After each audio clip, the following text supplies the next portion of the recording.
1 Reis capítulo 6. Foi na primavera do 4º ano do reinado de Salomão que ele começou a construção do templo. Isso ocorreu 480 anos depois que o povo de Israel deixou a escravidão do Egito. O templo que o rei Salomão construiu para o Senhor media 27 metros de comprimento, 9 metros de largura e 12 metros e meio de altura.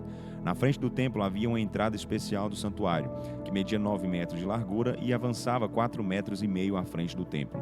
De ponta a ponta havia janelas estreitas. Dos dois lados do templo foram construídos quartos que davam de frente para os muros de fora. Cercavam o santuário e o lugar santíssimo. Esses quartos eram de 3 andares. O andar de baixo media 2 metros e 25 centímetros, o segundo andar media 2 metros e 70 centímetros e o andar de cima media 3 metros e 15 centímetros. Os quartos estavam ligados às paredes do templo, de modo que não fosse necessário perfurar as paredes com as vigas. As pedras usadas na construção do templo eram preparadas na própria pedreira, de modo que toda a estrutura do templo foi construída sem que se ouvisse o som de martelo, de machado ou de qualquer outra ferramenta no local da construção. A entrada para o andar debaixo desses cômodos laterais ficava pelo lado direito do templo, e havia uma escada que subia para o segundo andar e outra escada que ia do segundo para o terceiro andar. Depois de acabada a construção do templo, Salomão revestiu tudo com chapas de madeira de cedro, incluindo as vigas e as colunas. Havia uma construção anexa em cada lado do edifício, ligada às paredes do templo por madeira de cedro. Cada andar dessa construção anexa media 2 metros e 25 centímetros de altura. Então o Senhor mandou esta mensagem a Salomão com respeito ao templo que ele estava construindo: quanto a este templo que você está construindo, se você seguir todos os meus mandamentos e as minhas instruções, cumprirei o que disse a seu pai Davi. Morarei no meio dos israelitas e nunca abandonarei Israel, meu povo. E assim Salomão terminou a construção do templo. Todo o interior, desde o chão até o teto, foi forrado com tábuas de madeira de cedro, e o soalho do templo foi feito com tábuas de pinho. A sala interior, situada na parte de trás do templo, media 9 metros. Salomão fez uma divisão com tábuas de cedro, desde o soalho até o teto. Esse era o santuário interno, ou seja, o lugar santíssimo. O restante do templo e lugar santo media 18 metros e 30 centímetros de comprimento. Todo o interior do templo era de cedro e cobria totalmente as paredes de pedra e estava entalhado com desenhos de botões e flores abertas. Ele preparou o santuário interno, onde foi colocado a arca da aliança do Senhor. Esse santuário interno media 9 metros de comprimento, 9 metros de largura e 9 metros de altura.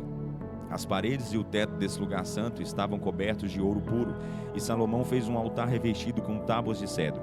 Depois ele cobriu com ouro puro o interior do restante do templo, incluindo o altar do cedro, e fez correntes de ouro para proteger a entrada ao lugar santíssimo. Também revestiu de ouro todo o interior do templo e também o altar que pertencia ao santuário interno. No santuário interno, o lugar santíssimo, Salomão esculpiu 2 querubins feitos de madeira de oliveira, cada um medindo 4 metros e meio de altura. Cada querubim tinha 2 asas, e cada asa media 2 metros e 25 centímetros de comprimento, 4 metros e meio da ponta de uma asa à ponta da outra. Os 2 querubins tinham a mesma medida e a mesma forma. A altura de cada querubim era de 4 metros e meio. Os 2 querubins foram colocados no lugar santíssimo. Eles estavam com as asas estendidas, de maneira que a asa de um tocava numa parede e a asa do outro tocava a outra parede. As suas outras asas encostavam uma na outra no meio da sala. Ele cobriu os 2 querubins com ouro. Figuras de querubins de palmeiras e de flores abertas foram gravadas em todas as paredes internas e externas das 2 salas do templo. Salomão também revestiu o soalho das 2 salas com ouro. As portas que davam a entrada para o santuário interno eram de madeira de oliveira, com batentes de 5 lados. E nas 2 portas de madeira de oliveira estavam esculpidos querubins, palmeiras e flores abertas, tudo coberto com ouro. Depois ele fez os pilares de 4 lados de madeira de oliveira para a entrada do templo. Fez também 2 portas de madeira de pinho, cada porta com 2 folhas presas por dobradiças. Nessas portas havia figuras de querubins, de palmeira e de flores abertas, cuidadosamente revestidas de ouro.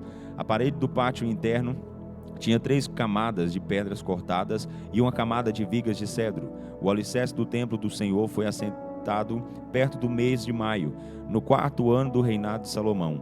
A construção toda foi foi completada em cada detalhe, de acordo com as suas especificações, no mês de novembro do 11º ano do seu reinado. Salomão levou 7 anos para construir o templo. 1 Reis, capítulo 7. Salomão construiu o seu próprio palácio e levou 13 anos para terminar a construção. Uma das salas do palácio tinha o nome de Casa da Floresta do Líbano, que media 45 metros de comprimento, 22 metros e meio de largura e 13 metros e meio de altura. As grandes vigas de cedro do teto estavam assentadas sobre 4 fileiras de colunas. O forro de cedro ficava sobre 45 vigas, 15 em cada fileira, que se apoiavam nas colunas. Havia janelas no saguão, colocadas em 3 fileiras, uma fileira acima da outra, sendo 5 janelas por fileira, cada uma de frente para a outra. Todas as portas de entrada e as janelas eram retangulares, dispostas de 3 em 3, uma de frente para a outra. Ele fez uma outra sala que tinha o nome de Salão das Colunas. Media 23 metros e meio de comprimento e 13 metros e meio de largura, com um alpendre na frente que tinha uma cobertura que era sustentada pelas colunas. Havia também a sala do trono ou a sala do julgamento, onde Salomão se assentava para ouvir as questões que deviam ser julgadas. Ela foi revestida de cedro desde o assoalho até o teto. A casa onde ele morava ficava num pátio atrás da sala do trono. As salas tinham todas as paredes cobertas de chapas de cedro, e ele mandou fazer uma residência semelhante do mesmo tamanho para a filha do faraó, uma das suas mulheres. Todas essas construções, desde o lado externo até o grande pátio e do alicerce até o beiral do telhado, foram feitas totalmente com pedras enormes, de qualidade superior, cortadas na medida certa, serradas por dentro e por fora. As pedras do alicerce mediam 4,5 metros por 3,60 metros. As enormes pedras colocadas nas paredes também foram cortadas na medida certa, e em cima das pedras foram colocadas vigas de cedro.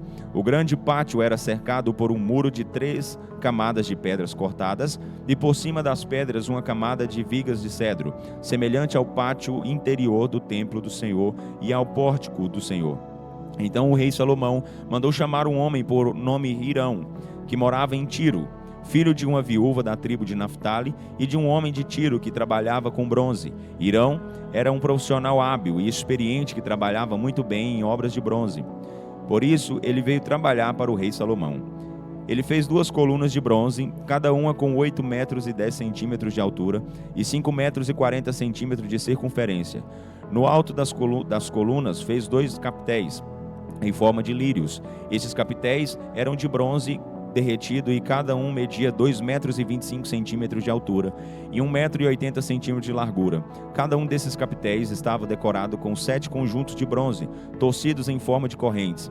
Ele fez também romãs em 2 fileiras que circundavam cada conjunto de correntes para cobrir os capitéis. Ele fez o mesmo com cada capitel. Os capitéis das colunas tinham o formato de lírios, com 1 metro e 80 centímetros de altura. Nos capitéis, no alto das 2 colunas, acima da parte redonda que tinha o formato de uma taça, próximo do conjunto de correntes, havia 200 romãs dispostas em fileiras ao redor. Hirão colocou essas colunas na entrada do templo. A que estava ao sul deu o nome de Jaquim, e a outra que ficava ao norte deu o nome de Boaz. No alto das colunas ficavam os capitéis em forma de lírios, feitos de bronze. E assim foi terminada a obra das colunas. Depois Hirão fez um tanque redondo de bronze com 4,5 metros de diâmetro, 2 metros e 25 centímetros de altura e 13 metros e 20 centímetros de circunferência. Por debaixo da sua borda e ao redor havia 2 fileiras de ornamentos separados uns dos outros por 5 centímetros. Esses ornamentos foram fundidos juntamente com o tanque. Esse tanque estava colocado sobre 12 bois feitos de bronze, sendo que os bois estavam de costas para o centro. 3 bois tinham a frente virada para o norte, 3 para o oeste, 3 para o sul e 3 para o leste. A espessura das paredes do tanque era de 4 dedos e a sua beirada tinha a forma de uma taça, como as pétalas de um lírio. A capacidade do tanque era de 40.000 litros. Depois ele fez 10 suportes móveis de bronze, sendo que cada suporte media 1 metro e 80 centímetros de comprimento, 1 metro e 80 centímetros de largura e 1 metro e 35 centímetros de altura. Esses suportes foram construídos com uns carrinhos presos por baixo por meio de travessões. Esses travessões estavam enfeitados com figuras de leões, bois e querubins. Acima e abaixo dos leões, dos bois, haviam adornos de metal batido. Cada um desses suportes móveis tinha 4 rodas de bronze e eixos de bronze, e em cada canto dos suportes havia postes de apoio feitos de bronze e enfeitados com figuras de espirais em relevo. No lado de dentro de cada suporte havia uma peça redonda com altura de 45 centímetros de profundidade.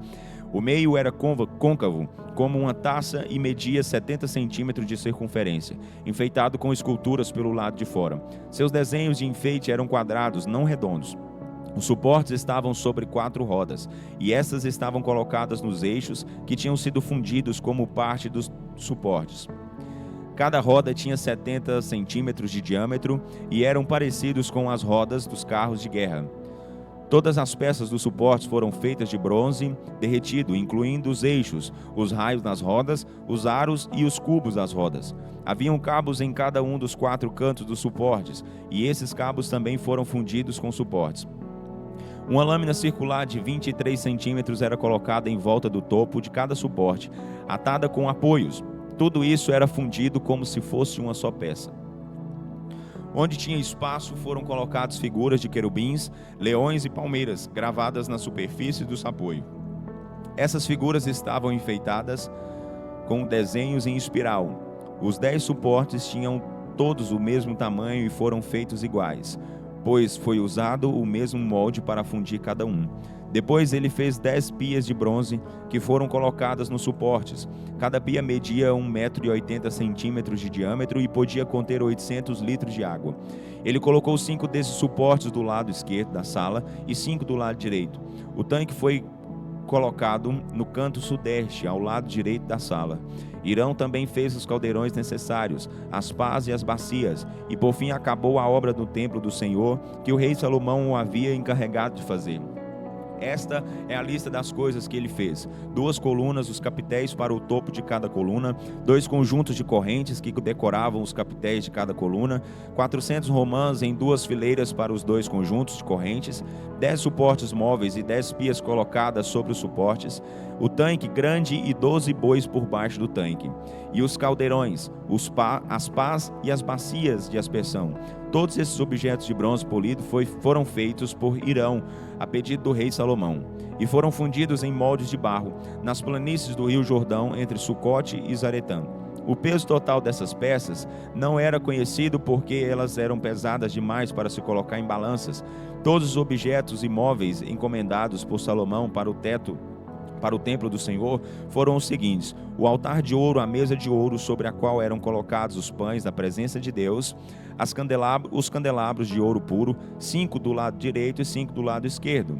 Em frente ao santuário interno, as flores, as lâmpadas, as tenazes de ouro, as taças, as tesouras para cortar pavios, as bacias para aspersão, as colheres, os braseiros e as dobradiças de ouro para as portas do lugar santíssimo e as portas da entrada central do templo. Cada um desses objetos era feito de ouro.